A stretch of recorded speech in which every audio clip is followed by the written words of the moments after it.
ٹھیک ہے, یہ سمجھ لیجیے گا. لیکن ان اینی کیس انڈیا میں ایک جج کی حیثیت سے یہ کام کرنا شروع کیا ایونچولی انہوں نے 1846 میں. ٹھیک ہے, آگے چلتے ہیں. He held a view that the at the moment the Muslim should become good citizens of British Raj. ٹھیک ہے, برٹش راج اب قائم ہو چکا ہے, اب اس سے لڑنے کا فائدہ نہیں ہے, اب اس کے اچھے سٹیزن بنے, ان کو کنونس کریں کہ ہم بھی اچھے لوگ ہیں, ورنہ وہ انڈیا ہندوز کو اتنا نوازتے چلے جائیں گے کہ مسلمز جو ہیں ایک بالکل ہی تیسرے درجے کی نیشن بن کے رہ جائے گی. سو Muslims should become good citizens of British Raj if they wanted to survive and not follow the path of armed resistance. Armed resistance کا اب کوئی فائدہ نہیں ہونے والا, کیونکہ بہت بڑا ڈفرینس آ چکا ہے ان کی ٹیکنالوجی میں, ہماری ٹیکنالوجی میں, ان کی لیڈرشپ اسٹائل میں اور ہماری لیڈرشپ اسٹائل میں.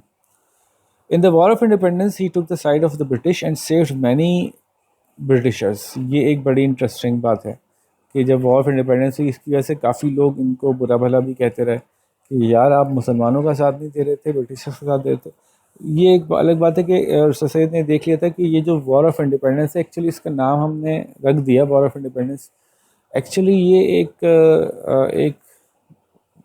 ابال تھا, ایک اچانک سے ایک سچویشن کریٹ ہو گئی تھی جس کے نتیجے میں ریبیل کیا تھا سولجرز نے. لیکن وار کے لیے نا جنرلز کی ضرورت ہوتی ہے, لیڈرز کی ضرورت ہوتی ہے, وہ تھے نہیں. تو جتنے بھی سمجھدار لوگ تھے ان کے لیے ایویڈنٹ تھا کہ یہ کوئی وار نہیں ہو رہی, یہ برٹشرز اس کو وار کا نام دے رہے ہیں تاکہ وہ سکون سے پوری کی پوری آرمی اپنی لا سکیں, ایسٹ انڈیا کمپنی کو ہٹا کے پوری برٹش آرمی آ سکے اور پورا کنٹرول ان کے پاس چلا جائے. اور آپ نے دیکھا بھی کہ 1857 کے بعد وائس رائے لے آئے گئے. تو لیکن ان لوگوں کو نظر آتا ہے یہ کوئی وار نہیں ہو رہی, یہ تو کچھ سپاہیوں نے ریبل کیا ہے, اور جب وہ کوآرڈینیٹڈ ایفرٹ کر نہیں رہے, کوئی لیڈر نہیں ہے ان کے پاس, تو لازماً وہ کچلے جائیں گے. تو یہ سب کچھ ایک سمجھ لیں کہ ایک فیس پہ ایک چیز بنائی گئی ہے, لیکن ان افیکٹ یہ اٹ از ڈیم ٹو فیل. یہ اسی طرح سے ڈیزائن کی گئی ہے کہ یہ فیل ہوگی ہی ہوگی.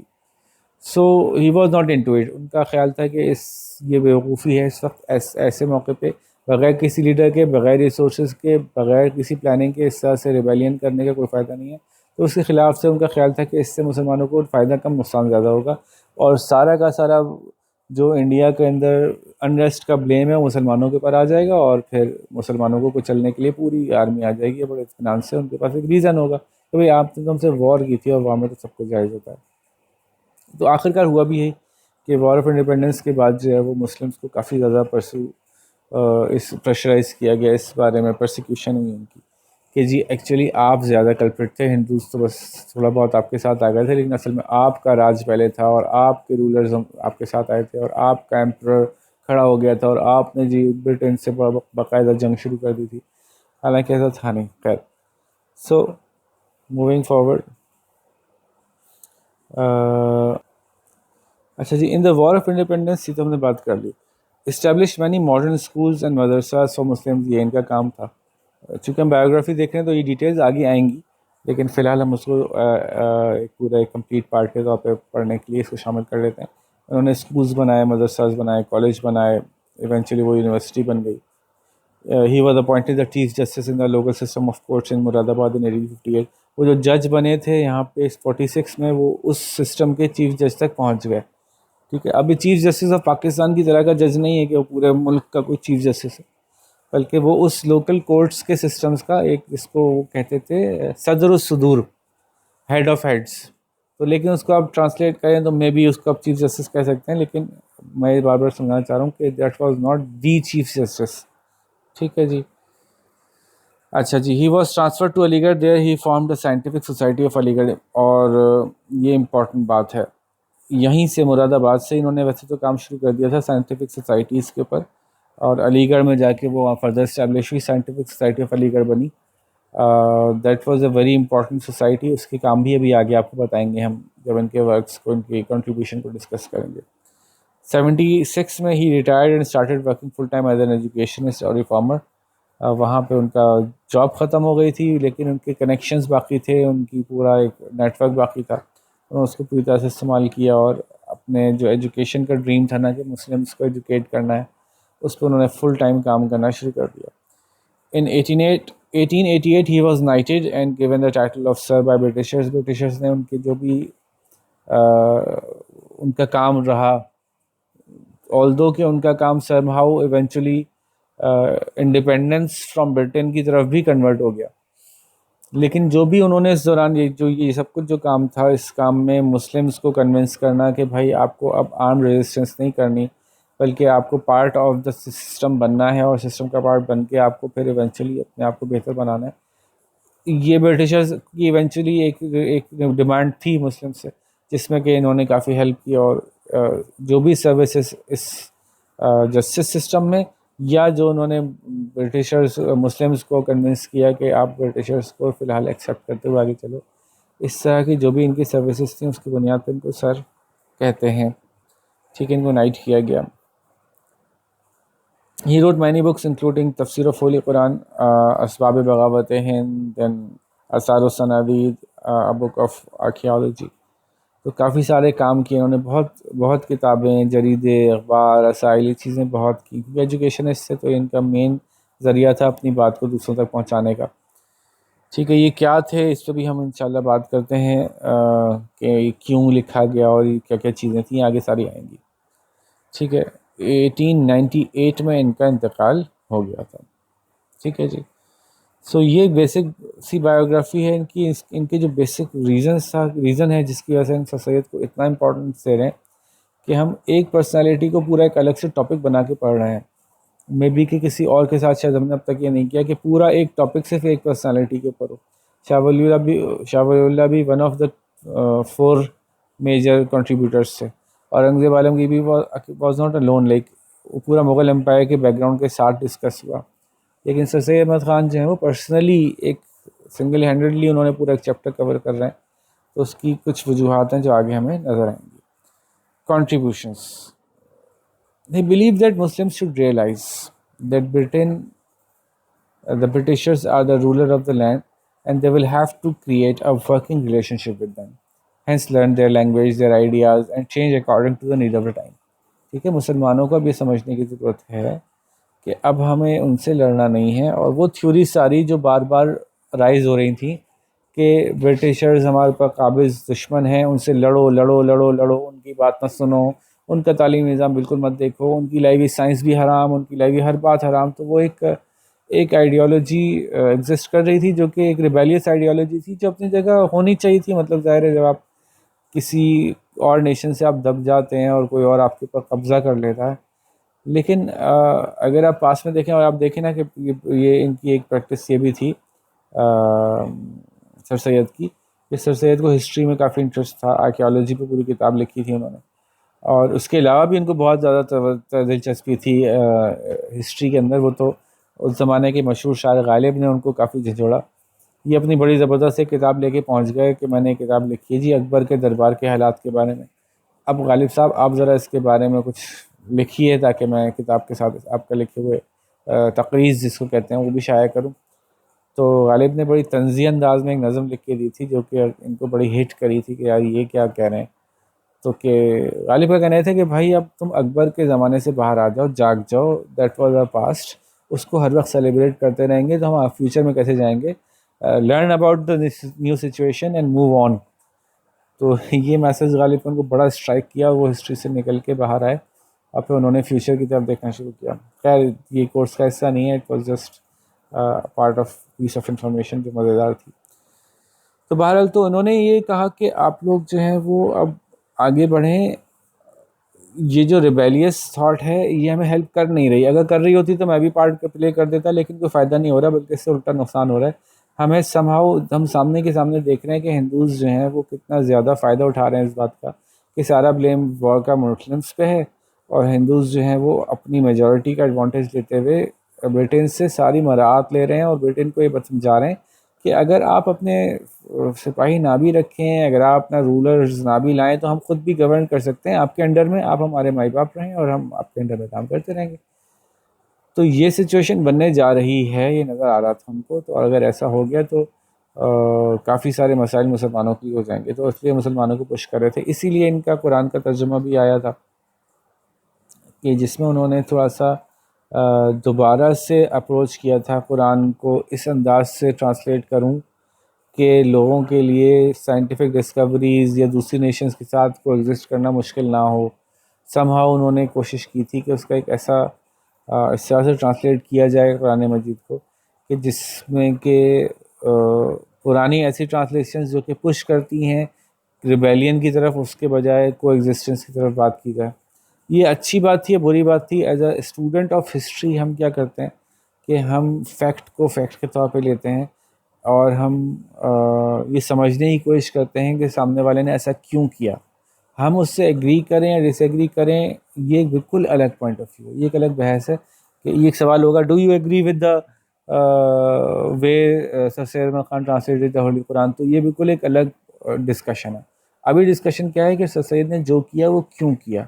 سو ایک ٹرو ہسٹورین یا اچھا ہسٹری کا طالب علم جو ہوتا ہے نا، وہ سامنے والے کے پوائنٹ آف ویو سے ایون اگر ایگری نہیں بھی کرتا تو یہ سمجھنے کی کوشش ضرور کرتا ہے کہ اس نے ایسا کیوں کیا. ٹھیک ہے، تو ہم یہ سمجھا رہے ہیں کہ سر سید احمد خان نے جو ٹرانسلیشن کی ہولی قرآن کی یا ایون اور بھی کتابیں اس طرح سے لکھی کہ مسلمانوں کو سمجھانے کے لیے کہ بھائی آپ لوگوں کو اب دوسری طرح سے دیکھنا پڑے گا دنیا کو. اب آپ دنیا کے لیڈرز نہیں رہے، اب آپ دنیا میں آگے نہیں ہیں آپ کی اپنی غلطی کی وجہ سے. آپ نے سب کچھ لٹا دیا، اب آپ کو اگر ریبلڈ کرنا ہے تو دوسروں کے حساب سے چلنا پڑے گا. ٹھیک ہے جی، تو یہ بات ہوئی. آگے چلتے ہیں. تو علی گڑھ موومنٹ ایک امپورٹنٹ کنٹریبیوشن ہے ان کی. علی گڑھ موومنٹ کی پوری ایک کہانی ہے کہ علی گڑھ موومنٹ ہی کیوں. علی گڑھ میں یہ ریٹائر ہو کے پہنچے تھے تو اس لیے وہ ان کی سمجھ لینا کہ سارے کی ساری محنت کا نچوڑ وہاں جا کے نکلا تھا. تو اس لیے علی گڑھ کے نام سے زیادہ فیمس ہوئی یہ چیزیں کہ جیسے ہم نے کہا نا، وہ ریٹائر ہونے کے بعد انہوں نے اپنا سارا کا سارا فوکس ریفارم کرنے پر، ایجوکیشن پہ لگایا. کام تو حالانکہ لائف لانگ کرتے ہوئے آ رہے تھے لیکن علی گڑھ میں جا کے اس کی کافی حد تک تکمیل ہوئی تھی. اس لیے موومنٹ علی گڑھ موومنٹ بنی. تو ان کے کچھ ایمز تھے اس موومنٹ کو چلانے کے، علی گڑھ موومنٹ کو. سب سے پہلے remove the hostility from the relationship between Muslim and British. مسلم اور برٹش کا جو ایک آپس میں لڑائی کا سا ماحول ہے نا، برٹشرز ان کو گھٹیا نیچ سمجھتے ہیں اور اپنا دشمن سمجھتے ہیں، اور مسلم ان کو جو ہے وہ اپنا غاصب سمجھتے ہیں اور اپنا دشمن شدید سمجھتے ہیں. تو اس ریلیشن شپ کو کس طرح سے بہتر کیا جائے. Opening doors of western education to Muslim that will lead to their prosperity. Western education, science and technology یہ مسلمس پڑھیں. پھر مسلمز جو ہیں وہ آرگیومنٹس جس انداز سے برٹشرز سمجھتے ہیں اس طرح سے آرگیومنٹس کرنے کی صلاحیت پیدا کریں. پھر مسلم ویسٹرن ایجوکیشن حاصل کریں تاکہ improve the involvement of Muslims in the national decision making process by making them aware of the actual situation and the threat on their identity if they didn't involve in that process. یعنی Muslims جو ہیں وہ education western حاصل کریں تاکہ نہ صرف وہ پراسپر ہوں بلکہ ان کی جو نیشنل ڈیسیژن میکنگ ہے. نیشنل ڈیسیژن میکنگ کا مطلب کیا ہے کہ برٹش کتنے بھی زیادہ ہو جائیں، پورا برطانیہ لا کے انڈیا میں کھڑا کر دیتے تب بھی انڈینز زیادہ تھے. تو برٹشرز کو لازماً انڈینس کو انوالو کرنا تھا ڈیسیژن میکنگ میں، پوچھنا تھا سیاست میں. کانسٹیٹوئنسی قائم کرنی تھی، کمشنر بنانا تھا، تو اس کے انڈر میں آفیسرز برٹش یہ انڈینز ہی ہونے تھے. تو یہ آہستہ آہستہ پوری قومی جو بھی سچویشن بننی تھی اس میں انڈینس کو یوز ہونا تھا اور اس میں مسلم بھی شامل ہوتے. یہ اس علی گڑھ موومنٹ کا پورا ایک پروسیس تھا. اور انہوں نے یہ بات جیسے میں نے کہا نا، this is the begin of two nation theory. Muslims کیوں شامل ہوں، مسلمس کیوں کہہ رہے ہیں، انڈینز کیوں نہیں کہہ رہے؟ کیونکہ وہ دیکھ رہے تھے کہ ہندوز آلریڈی آٹومیٹکلی کم یہ سب کچھ کر رہے ہیں. ان کے کہنے سے پہلے سے ہی ہندوز جو ہیں وہ 1857 میں ہی سیٹل ہو گئے تھے. انہوں نے سمجھ لیا تھا کہ جو وار شروع ہوئی ہے it is easy to put the blame on Muslim and get yourself separated. تو ہندوز تو بڑے آرام سے شروع میں ہی سمجھ کے الگ ہو کے اپنے انٹرسٹ کے لیے کام کر رہے تھے. اس کی وجہ سے ہندوز برے یا اچھے ہم ٹریڈ ان کو لیبل نہیں کریں گے، بلکہ سیلف انٹرسٹ ہے نا، ہر نیشن کا رائٹ ہے کہ وہ سیلف انٹرسٹ کے ساتھ کام کرے. تو ہندوز تو اپنے سیلف انٹرسٹ میں کام کرتے ہوئے نظر آ رہے تھے، مسلمز نہیں نظر آ رہے تھے. تو اس کے لیے انہوں نے کہا کہ ویسٹرن ایجوکیشن اور western understanding of the idea of science as well as idea of how countries are run. یہ پورے آئیڈیاز ہیں نا مسلمانوں کے ذہن میں. اس وقت خلافت اور بادشاہ تھی، ان کے یہاں ڈیموکریسی آنا شروع ہو رہی تھی. تو سارے آئیڈیاز کو آپ انڈرسٹینڈ کریں، اس سے آپ کا جو نیشنل ڈیسیژن میکنگ پروسیس اس میں شامل ہونا ضروری ہے. ادروائز آپ نہیں بچ سکو گے، آپ کی آئیڈینٹی ختم ہو جائے گی، کیونکہ ڈیموکریسی میں میجورٹی رول کرتی ہے، وہ آپ کو ختم کر دے گی. یہ ان کا خیال تھا. یہاں سے ٹو نیشن تھیوری بھی ایوالو ہوئی. ٹھیک ہے جی. اچھا جی. پھر ان 1860 دی لائل محمدنز آف انڈیا یہ انہوں نے ایک آرگنائزیشن قائم کی. اس پہ ہم ابھی آگے دوبارہ بات کریں گے کہ کیوں قائم کی تھی, کیا ہوا تھا. لائل محمدنز آف انڈیا جو ہے وہ ایک قائم ہوئی. یہ اگر آپ غور کریں تو یہ آرگنائزیشنس قائم کرنا ان کو اچھا لگتا تھا, کیونکہ اپنے گرد نا ایسے لوگوں کو کھینچتے چلے جاتے تھے جو اچھی سوچ رکھنے والے, پروگریسو ہوں, بڑے مائنڈز ہوں, جن کا دماغ بڑا چلتا ہو, اپنے ایریاز کے ایکسپرٹس ہوں. ان کو یہ کھینچنا چاہتے تھے اس موومنٹ کی طرف. تو رائل سوسائٹی یا مسلم سوسائٹی اور فلانی سوسائٹی, اپنا سائنٹیفک سوسائٹی, اس طرح کی سوسائٹیز میں ان کا انٹرسٹ جو تھا وہ ایونچولی لیڈ کیا کہ انہوں نے ایک لائل محمدنز آف انڈیا کے نام سے ایک سوسائٹی بنائی, جس نے کہ اب محمدن ہونے سے ہی پتہ چل رہا ہے کہ دس از ایکچولی مسلم سوسائٹی, جو کہ برٹشرز کو پش کر رہی تھی اس طرف کہ مسلمز کے خلاف جو آپ کی ہاسٹیلٹیز ہیں, اسپیشلی مسلمز کو جو ٹارگٹ کرتی ہیں, اس کو کس طرح سے اینڈ کیا جائے. ٹھیک ہے. اچھا میں یہ ٹائم لائن کے حساب سے کرونالوجیکلی نہیں لکھا ہوا, بلکہ ڈفرینٹ چیزیں ڈفرینٹ پوائنٹس پہ لکھی ہوئی ہیں امپورٹنس کے حساب سے. تو کنٹریبیوشنز جو ہیں وہ ٹائم لائن کے حساب سے نہیں ہیں کرونالوجیکل, 1860 پہلے آ گیا, 1857 بعد میں آ رہا ہے.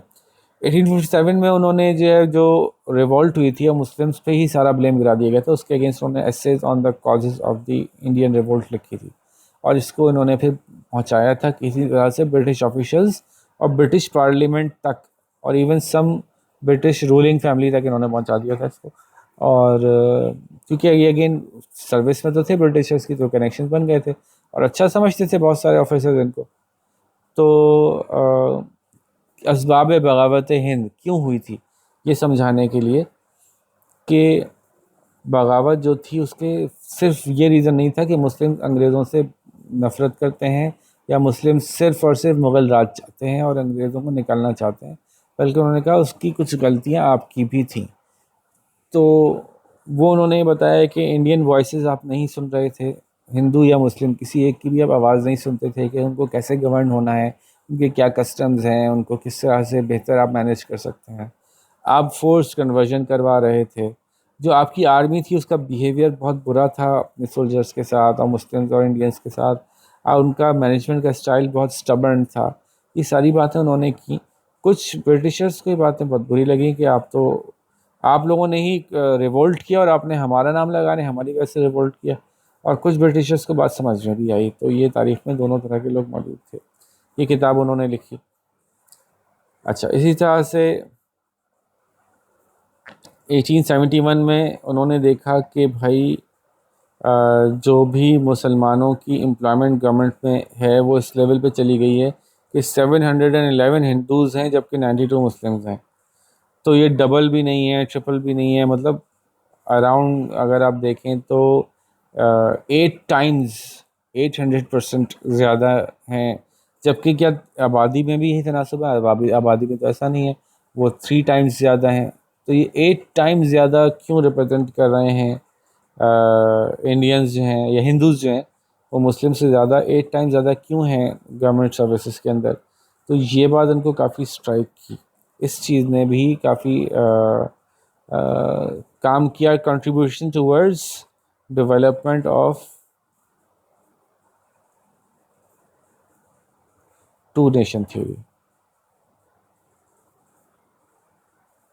ٹھیک ہے, یہ بات یہاں میں لکھنا بھول گیا کہ یہ جو سچویشن تھی نا کہ اتنے سارے آپ دیکھ رہے ہیں کہ سول سرونٹس ہائر ہونا شروع ہو گئے, اور اس کی تعداد میں اتنا بڑا ڈفرینس, اتنا بڑا کنٹراسٹ.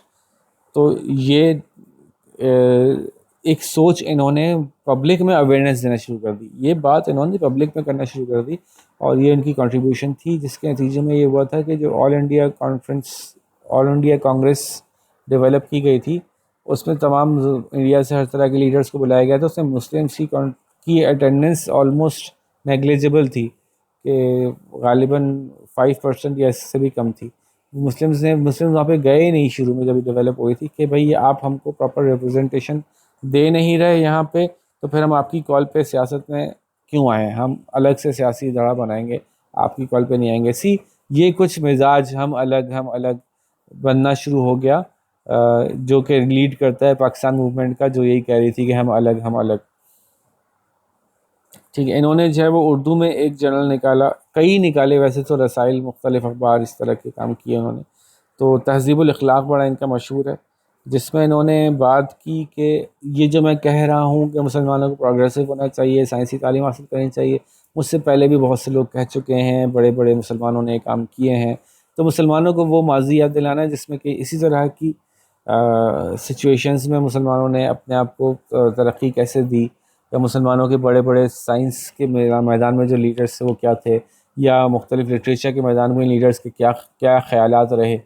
تو اس میں اس طرح سے مسلمانوں کی تھاٹ کو ایک طرح سے پش کیا گیا کہ جس میں کہ وہ یہ سمجھنے کی کوشش کریں کہ ابھی ہمارا فائدہ اسی میں ہے کہ ہم تھوڑا سا اپنے آپ کو ماڈرنائز کریں in terms of scientific knowledge, in terms of social knowledge, in terms of political knowledge. ٹھیک ہے, تو یہ انہوں نے نکالا. پھر 1863 میں انہوں نے سائنٹیفک سوسائٹی آف غازی پور بنائی تھی. یہ بڑی امپورٹنٹ سوسائٹی تھی جس کا مقصد کیا تھا کہ جو بھی سائنٹیفک نالج ہے وہ اردو میں ٹرانسلیٹ ہو. انگلش جرنلز بن نکلتے ہیں, نئی نئی چیزیں ایجاد ہوتی ہیں, وہ اردو میں ٹرانسلیٹ ہو کے آئیں, اور بھی دنیا میں دوسری زبانوں میں جو کچھ بھی ہو رہا ہے وہ چیزیں مسلمانوں کو اردو زبان میں مہیا ہو سکیں, تاکہ وہ لرن کر سکیں اور اپنے آپ کو پروگریس کروا سکیں, ڈیولپ ہو سکیں. ٹھیک ہے, یہ ایک بڑا امپورٹنٹ کنٹریبیوشن تھی ان کی. اچھا, پھر اگین کرونالوجیکلی آگے پیچھے ہیں چیزیں, لیکن کوئی بات نہیں. 1859 میں انہوں نے مراد آباد میں اسکول کھولا. 1864 میں انہوں نے غازی پور میں اسکول کھولا. اسکول کھولنے سے شروعات کی تھی انہوں نے. اچھا, اسکولس کس طرح کے تھے؟ یہ برٹش اسکولس کی طرز پہ ہوتے تھے, لیکن یہاں انگریزی تعلیم یہاں پہ سکھائی جاتی تھی, لیکن دینی تعلیم بھی دی جاتی تھی. اور مسلمانوں کو سمجھایا جا رہا تھا کہ جو پیور برٹش اسکولز وہاں بنے ہوئے تھے اس میں تو اس بات کا خیال نہیں رکھا جا رہا ہے کہ مسلمان رہے, بلکہ کوششیں کی جا رہی ہے کہ مسلمان کرسچن ہو جائے. یہ وہ اسکول ہے جہاں پہ انگریزی بھی سکھا رہے ہیں, ان کی ساری سائنٹیفک تعلیمات بھی دے رہے ہیں, لیکن مسلمان کو مسلمان رہنے دے رہے ہیں, مسلمان کے دین کو نہیں چھیڑ رہا ہے. تو یہ ایک پوری چین انہوں نے کریٹ کرنے کی کوشش کی اس طرح سے اسکولس کی, جو کہ ایونچولی سکسیزفل بھی ہوئی. 1869 میں انہوں نے انگلینڈ کو وزٹ کیا. ان کے صاحبزادے کو بھی کچھ اسکالرشپ وغیرہ ملی تھی, وہ باہر پڑھنے جا رہے تھے. انہوں نے کہا ہم بھی ایک چکر لگا لیتے ہیں, ذرا دیکھ کے تو آئیں یہ گورے اصل میں اپنے ملک میں کیسے ہیں. یہ بڑا ڈفرینس ہوتا ہے نا, ایک فوج آئی ہوئی ہے آپ کے ملک میں حملہ کرنے کے لیے, حکومت کرنے کے لیے, ان کا وہاں پہ بیہیویئر بالکل مختلف ہوتا ہے. اپنے ملک میں وہ بالکل مختلف ہوتے ہیں, بڑے تہذیب یافتہ, بڑے اچھے نفیس, اور ان کے اصل خیالات جاننا کہ وہ کیسے لوگ ہیں, وہ کیا کر رہے ہیں, اور ایجوکیشن میں وہ یہاں تک کیوں پہنچے, کیسے پہنچے, تو انہوں نے سائنٹیفک ریسرچ میں ترقی کیوں کی, یہ سب کچھ دیکھنے کے لیے وہ جانا چاہتے تو گئے. وہ 1869 میں برٹن گئے اور ان کا ایجوکیشن سسٹم انہوں نے وزٹ کیا. کیمبرج اور آکسفورڈ یونیورسٹیز سے کافی انسپائر ہوئے, اور اس کی نتیجے میں پھر انہوں نے اپنے جو ایجوکیشن انسٹیٹیوٹس تھے اس کے اندر ریفارمز کی. 1875 میں دیکھیں, 69 میں وہاں گئے تھے, تو واپس آ کے انہوں نے پھر کیا کیا کہ MAO college was set up, Mohammedan Anglo Oriental College. چاہتے تو شروع میں ہی یونیورسٹی بنانے تھے, لیکن برٹن نے اس وقت تک اجازت نہیں دی تھی. تو Anglo Oriental College was set up on the pattern of English public school system. اور جیسے میں نے کہا, وہی ویسٹرن ایجوکیشن دی جا رہی تھی اسلامک بلیفس کو مینٹین رکھتے ہوئے, اور اس نے جو ہے وہ کافی مسلم کنٹریبیوٹرز کو گیدر کرنا شروع کیا. اسی کالج سے لیاقت علی خان پڑھ کے نکلے تھے. تو اور بھی بہت نام ہیں جو اس طرح کے جو سر سید کے قائم کیے ہوئے اسکول سے نکلے, اور پھر ایونچولی پاکستان موومنٹ میں کنٹریبیوٹر بنے, یا ایون پاکستان بننے کے بعد بھی انہوں نے پاکستان کے اندر کنٹریبیوشن کی. غالباً ایوب خان بھی اسی کالج سے پڑھ کے نکلے تھے. ٹھیک ہے جی. تو یہ پھر ہوا کہ وہاں سے آنے کے بعد کیمبرج آکسفورڈ سے لرن کرنے کے بعد انہوں نے یہ اینگلو اورینٹل کالج بنایا, اور اس کی اندر مسلمس کو گیدر کرنا شروع کیا, ایز اے اسٹوڈنٹ بھی اور as a teaching body, as a contributing body. اچھا, یہ پیسے پبلک کے پیسوں سے بنایا گیا تھا, چندہ کر کے بنایا گیا تھا. تو اس میں جو چندہ دے رہا ہے وہ بھی ایک طرح سے انوالو ہو رہا ہے, سوچ رہا ہے کیا چل رہا ہے بھائی, یہ کانسیپٹ کیا ہے. پھر انہوں نے کہا میں صرف کالج نہیں بھرا, بلکہ اس کالج میں جس انداز سے تعلیم دی جا رہی ہے, جو کچھ ریسرچ ہو رہی ہے, جو کچھ ہم آگے بڑھا رہے ہیں, اس کا مائنڈ سیٹ میں دوسروں کو بھی دینا چاہتا ہوں. سو انہوں نے محمدن ایجوکیشن کانفرنس شروع کی to publicise the work of this college and raise the standard of Muslim education that helps bringing more Muslim thinkers together. کیا ہوا کہ ہم ایسے کام کر رہے ہیں کہ اوپر کانفرنس ارینج کرنی ہے. اس کالج تو آپ کا علی گڑھ میں، لیکن کانفرنس جو ہے وہ اور دوسرے شہروں میں بھی ہو رہی ہے، تاکہ وہاں تک یہ پیغام پہنچے کہ علی گڑھ میں کیا کام کیسے ہو رہا ہے، اور وہاں کے لوگ لوکلی اپنے بھی اس طرح کے ادارے بنانا شروع کریں. اور بہت سے ایسے تھنکرز، آتھرز، لٹریری کام کرنے والے، ایون پولیٹیشینز بھی اس پوری کانفرنس کا حصہ بننا شروع ہو گئے. اس میں بڑی پروگریسو سی باتیں ہوتی تھیں کہ کیسے بہتر ہم اپنی ایجوکیشن کو کر سکتے ہیں، مسلمس کے حالات جنرلی کیسے بہتر بنائے جا سکتے ہیں. In 1920, the MOA college became the MOA University, fulfilling his dream. جو ان کا خواب تھا یہ 1920 میں جا کے آخر کار فلفل ہو گیا، جو انہوں نے سوچا تھا کہ بھئی یہ کاش میں یونیورسٹی بنا سکتا ہوتا. Although he did not survive to see this dream fulfilled, but still وہ باتیں اس طرف جا ہی رہی تھیں، آلریڈی نظر آ رہا تھا، اور اس سے بڑے مسائل کھڑے ہو چکے تھے. اس پہ ہم آگے بات کرتے ہیں، جو کنکلوڈنگ بات ہے ہماری. جو سر سید احمد خان کی ساری لائف کی اسٹرگل ہے، شروع میں تو ایسا لگتا تھا یہ تو کوئی انگریز کے چمچے ہیں جی، انگریزی کر رہے ہیں، ہر وقت مسلمانوں کے خلاف لڑ رہے ہیں، برٹشرز کو سیو کر رہے ہیں، اور مسلمانوں کو کے خلاف لڑ کے ان کو بچا کے لے گئے 58 کی جنگ میں. تو کافی امپریشن تھا لوگوں کا کہ یہ کوئی ایجنٹ ٹائپ آدمی ہے، برٹشر ہیں شاید، یا برٹش سے نوازا. پھر برٹن نے ان کو سر کا خطاب بھی دے دیا، تو اس سے بھی لوگوں کو یہ ہوا کہ نہیں یار یہ کوئی ایسا ہی ہے، مطلب برٹن کیوں ان کو سر کہہ رہا ہے، برٹن کیوں ان کو نائٹ کر رہا ہے. تو لیکن جب بھی یہ بات کرتے رہے، انہوں نے اس بات کو پش کیا. حالانکہ شروع میں یہ نہیں تھا ایسا، شروع میں انڈینز کی بات کرتے تھے، لیکن جیسے جیسے سول سروس کو انہوں نے قریب سے دیکھا نا، انہوں نے دیکھا ہر جگہ ہندوز ہی آگے بڑھ کے ہر چیز پہ اپنا کنٹرول کرتے چلے جا رہے ہیں. اور چونکہ میں مسلم ہوں تو مجھے کم از کم اپنی نیشن کو ریپرزینٹ کرتے ہوئے ان کو بھی اس میں آگے لانا ہے.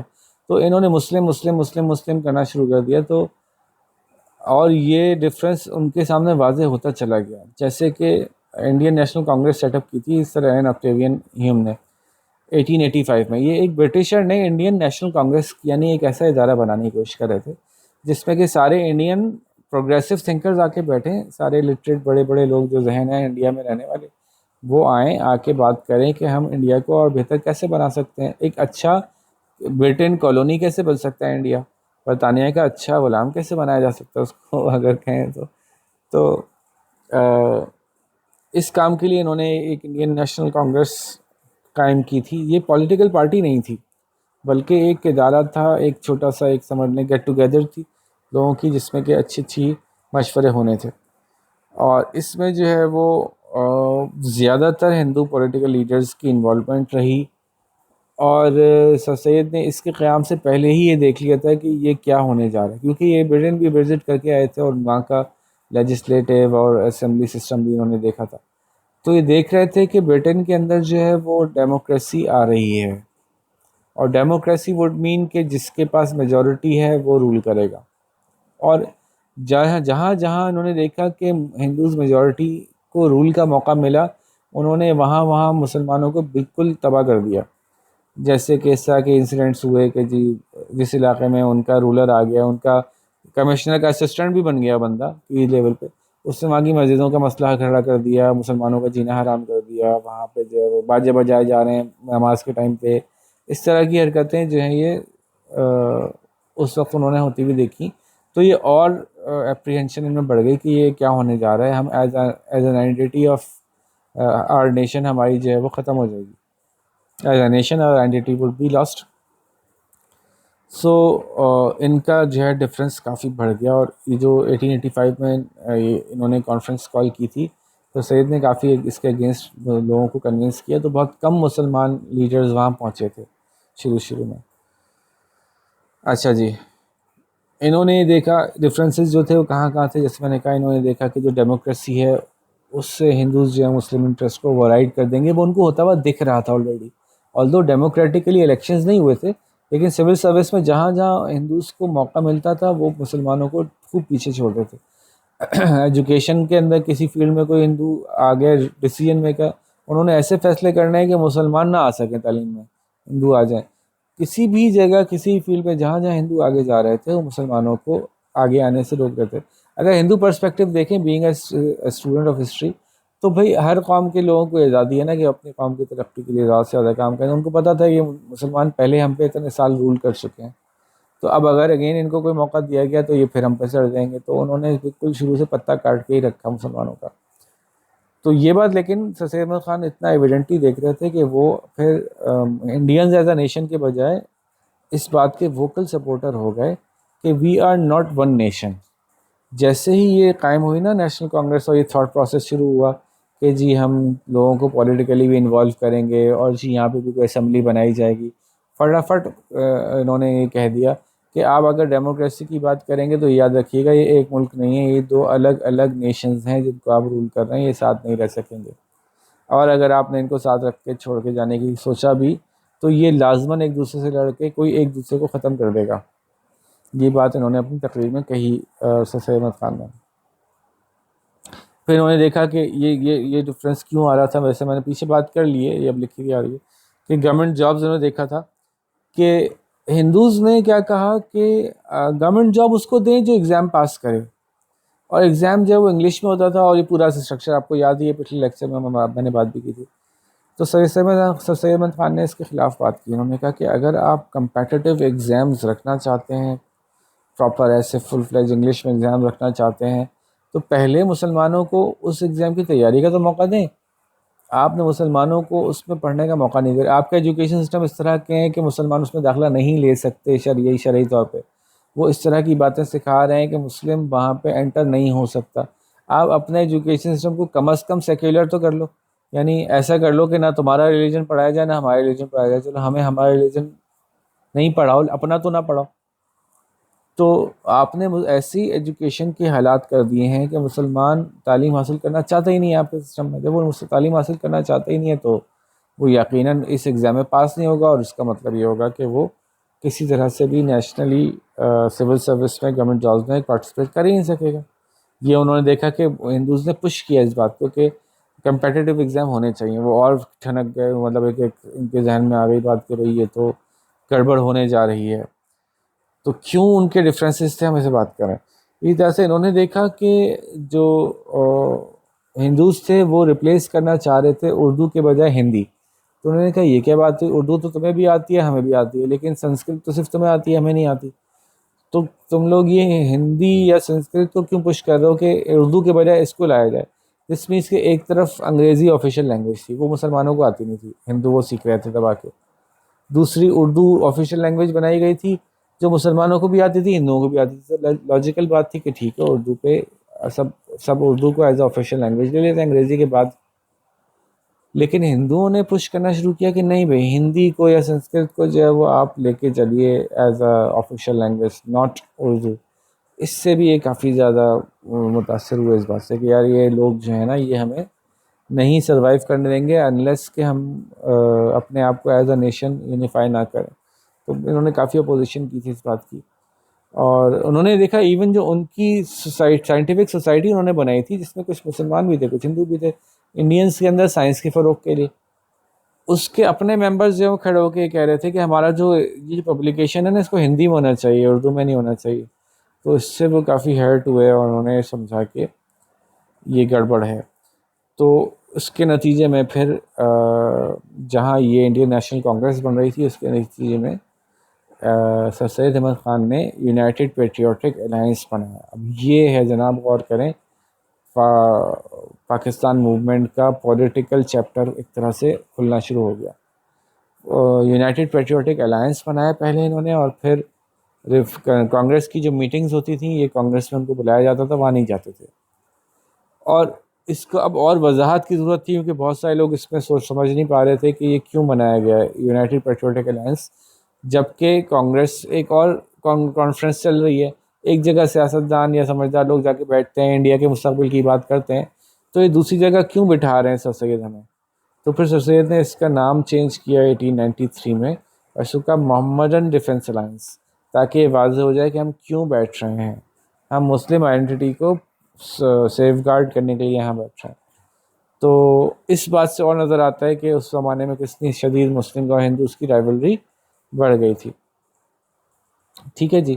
سو یہ ہمارا total overall sir Syed Ahmad Khan کا point of view, mindset, اور اس کی بنیاد پہ پھر ہم بات کرتے ہیں کہ یہ وہ ریزنز تھے جو کہ پوری ایک، اگر آپ ان کی لائف دیکھیں نا، کہاں سے شروع ہوئی، ایک مسلمس کے ہی سوچ وچار کے اوپر چلتے ہوئے کہ کیسے مسلم ترقی کریں گے، کیسے ان کو اگر پرسیکیوشن سے نکلنا ہے تو نکلیں گے، کرتے کرتے کرتے وہ اس نتیجے سے پہنچے کہ ہم کسی بھی صورت سروائیو نہیں کر سکیں گے جب تک ہم Indians as a one nation بات کریں گے.